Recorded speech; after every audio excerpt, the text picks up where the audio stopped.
Yes, saripo kuleza minizere ko mumeze neza cyane mwege mwese mudukurikirana muri mu gihugu cy'u Burundi.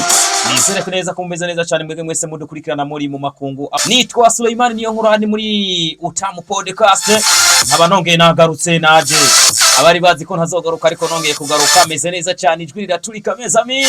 Niyiziye muri za episode zitandukanye murazi ko twababwiye ko tuzaga tubashikiriza ibiganiro bitandukanye harimo iby'inkino harimo iby'urukundo harimo iby'umuziki harimo iby'imyidagaduro muri rusangi ariko nanje nkaba naje kugira ngo shobore kubaha amakuru menshi cyane rezami uyu munsi ronda bafitiye amakuru menshi cyane ari ushaka kugenda manuka mu buryo bwihuse n'ibigwana n'ingoga muri kano kanya aho ngiye guhera ngaha mu gihugu cy'u Burundi muri Primus League Burundi ndahera mu mugwi wa Kayanza United. Kayanza United uyu munsi abantu bose bariyo abanyakayanza mwubahwe. Uyu mugwi wa Kayanza United umaze iminsi iri kuravugwa mu bibazo bitandukanye ariko abakinyi baragerageje ndetse n'abari mu staff technique bose baragerageza kugira ngo bashobore kuronka resultat positive ku nkino zitandukanye harimo amanota bakuye kuri Moso Sugar away les amis. Iki ni ikintu gikomeye cyane. Impamvu isindi ngarutse kuri Kayanza United nuko kugeza ubu hari abakinyi bagera kuri 4 muri Kayanza United batararihira amafaranga ya transfer kandi mu ishirango ry'umupira w'amaguru mu gihugu cy'u Burundi muri FFB bamaze gufata ingingo baravuga ati tubahaye semene imwe kugira ngo mwe mwamaze kuregerariza ibibazo mufise. Ariko naho biruko ngo Kayanza United abakinyi bameze neza cyane, staff technique iritanga ndetse na resultat bakomeje kuzironka umunsi ku wundi. Ariko ikigaragara hari abakinyi bafise ibyo bishuza bafise ibyo babaza muri Kayanza United entre autres ariko aravuga ikintu bita recruitment ku bakinyi ba Kayanza United n'umuntu baraheza kwishurwa recruitment. Hari n'amakuru dukura ndani mezami mu gihe bavuga bati turashaka ko bakinyi bagira iki bakina byenezerewe bishimye. Ibyo byo birahari, umunezero barawufise kuko bo bariko baratsinda ariko barashaka ko banezerwa gusumba mu gihe bo baronse ibyo basaba umugwi wa Kayanza United. Ni nayo mpamvu ngiye guhera kuri ibi aba bantu bari mu ntara ya Kayanza ndetse n'imvukira za Kayanza n'abakunzi ba Kayanza United cyangwa se b'intara ya Kayanza, please stand up nimuhaguruke mushigikira umugwi wa Kayanza United kuko ku ruhande rwo bakinyi ntaco tuvuga ko bakoze, ku ruhande rwa staff technique naco batakoze kuko turavye ibibazo bafise nibo kabaye ko baratanga umunezero mu ntara ya Kayanza. Bamwe bafitiwe amadeni, bamwe barasohowe mu mazuwa, bamwe bafise amadeni nabo nyene bariye kubera bazi ko bazishura mu gihe bishura muri Kayanza United ariko ntibarishurwa. Ibyo rero ni ibyo kuraba muri Kayanza United ukamwo biregerariza mezami na cyane ko ari ntara isanzwe imwo abantu bayikomokamwo benshi batandukanye kandi bafise uko bifashe muri kino gihugu cy'u Burundi, yewe banateza imbere bamwe n'abandi. None kubera ko mutoteza imbere n'intara ya Kayanza mu kushigikira iyi migwi y'umupira w'amaguru ndetse n'iy'amaboko mu gihe batanga umunezero ku bakunzi bande biyo ntara n'abavuka ntara biyo ntara ya Kayanza. Rero akanda gaciye ku ndengana kwa kugira ninjire muri bya bindi UEFA Champions League. Mwijoro ryakeye bakina umugwi wa Bayern Munich uva iyo gotera izuba mu gihe umugwi wa Monaco wasezera kapitene wa Monaco wamwita Tirokerera umurundi w'umunyakayanza yavuze ati ibi bitubaye ko bishobora kuba bidusigiye icigwa kuko ntitwari twiteze ko biza kugenda uko. Ati aho tugera mu minota ya nyuma tubona ko twizeye ko tuza gutsinda ariko bikarangira ko dukoze amakosa. Ati nkino nk'izi ziba zisaba ubwenge, biba bisaba kugenda wiga umunsi ku wundi. Ati uko biri kose ntidutsinzwe ahubwo turize batwitege mu myaka izokurikira. Ni kapitene w'umurundi Tirokerera asanzwe akomoka mu ntara ya Kayanza. Mu gihe kandi umugwi wa Mirase wasezera ibyo sinza kubigaruka ko cyane ahubwo umumenyereza Gasperini wa Atalanta yavuze byinshi cyane na cyane kuri Ademul Lukman inyuma yo guhusha penalty.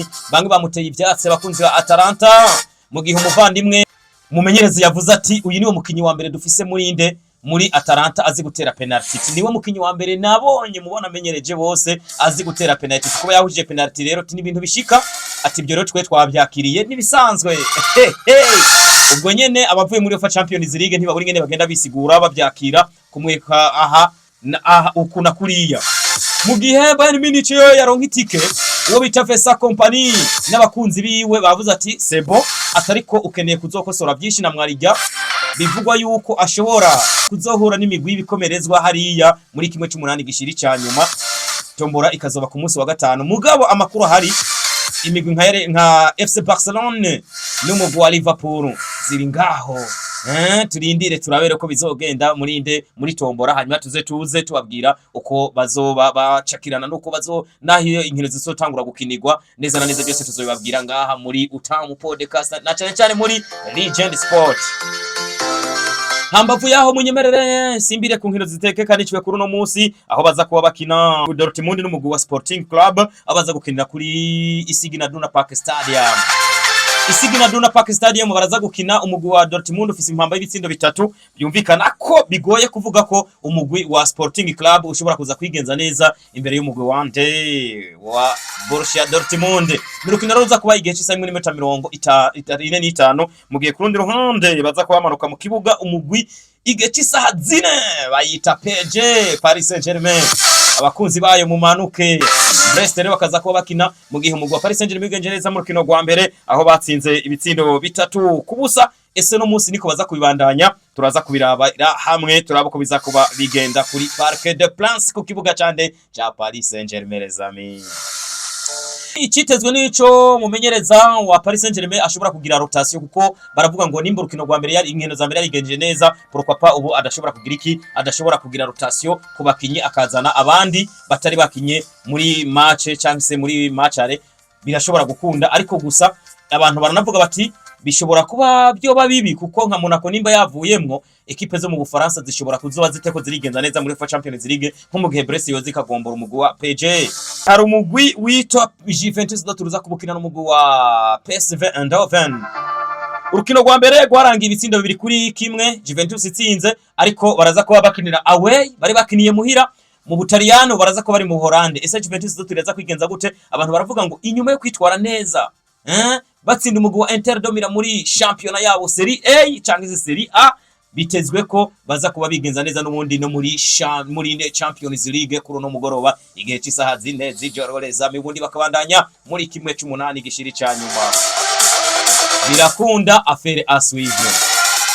Real Madrid Manchester City indimbura Los Blancos. Ndavuga Real Madrid iraza kuba yakira umugwi wa Manchester City The Blues The Sky. Baramanuka mu kibuga mu gihe urukino rwa mbere rwabahuje byari bitsindo 3-2. Manchester City yabanjije abantu bavuga bati irashobora kuza gutsinda umugwi wa Real Madrid rigenza neza bivanye nuko bageze mu 85 umugwi wa Manchester City uri imbere ariko baza kurangiza urukino umugwi wa Manchester City uri inyuma yo gutsindwa mu minota y'inyongera cyangwa se kamvuga mu minota 10 ya nyuma aho batsinzwe bagatsindwa ibitsindo 3-2. Baraza gukinira badafise abakinyi bamwe harimo nka Kevin De Bruyne aho mumenyereza Pep Guardiola yanatangaje aravuga ngo gutsinda kwacu turabibona ko birashoboka atariko bifise amahirwe make agera kuri 1% rezami. Ntumbaze mugihe umumenyereza Ancelotti wa Real Madrid we yamuvuze ati ntabwo twebwe dushobora kwizera ko tuza gutsinda 100% canke se nkuko bo muri Manchester City babona ko tuza kubatsinda 100% atahubwo turaza gukinana urukino rukomeye ruri tafu tuto kwizera 100% ko tuza gutsinda. Impamvu rero nabandi bantu baci bagenda baraba bati yamara Real Madrid imaze imisi itigenza neza ati impamvu sizindi ati mwarabonye muri championnat ntibyagenze neza yaranganije ubu mwanya bavuga yuko n'abahagarikizo muri Espagne batababaniye bari mu ngorane bariko barahangana nibiriko biravugwa inyuma y'ikibuga bongere bahangana n'ibiri mu kibuga atariko ivyo nibikuraho ko Real Madrid ari club n'umundi isanzwe ikomeye mu higanwa rya UEFA Champions League. Ibyo rero bivuze ngo Real Madrid this night ni umwanya wo kongera kwereka abakunzi babo ko ibyabaye muri championnat atacho bisana n'umuntu nibiza nibyo muri UEFA Champions League rezame. Mu gihe baza kwamanuka mu kibuga rero umugwi wa Real Madrid uraza kuba umanuka hari abakinyi badafise ivyo nibigaragara kapitene wabo ntaza kuba hari. Ivyo navyo nivyo kwibaza ko ese barashobora kuza kwigenza gute kuri no rukino badafise kapitene wabo, mu gihe umugwi wa Manchester City ngo Marmoush ngarumwe mu bakinyi aza kuba yabafasha kwigenza neza. Ivyo abantu bose barabindiriye kubibona, ese birakunda canke se ntibiza gukunda afere aswive. Ku rundi ruhande umugwi wa Real Madrid mu gihe bobandanya muri UEFA Champions League, abantu babona ko nubundi ari yanzira yuko Real Madrid isanzwe ari equipe yigenza neza muri UEFA Champions League, ngo n'uyu mwaka ishobora gutwara igikombe. Ibyo bafatira ko sibindi ngo afise umusatirizi muri kino gihe ameze neza, uwo niwo bita Kylian Mbappé. Yewe ubona Vinicius muri UEFA Champions League ntabari umuntu yoroshe, wagenda ukaraba n'abakinyi bafise experience kuhiganwa rya UEFA Champions League. Ese koko baraza kubigira ko n'urukino ruza kuba igihe cy'isaha 4 z'ijoro zo ngaho i Bujumbura, ariko abantu ngaha hanze hose barakubwira ko biteguye kuraba ibiza kuva mu rukino, kuko ni imigwi ibiri bavuga yuko ni finali ibaye itari n'urukino rubaye rukabera ikitari gihe, kuko ngo yokaba yari yo finale ubona muri no mwaka w'imikino wa UEFA Champions League.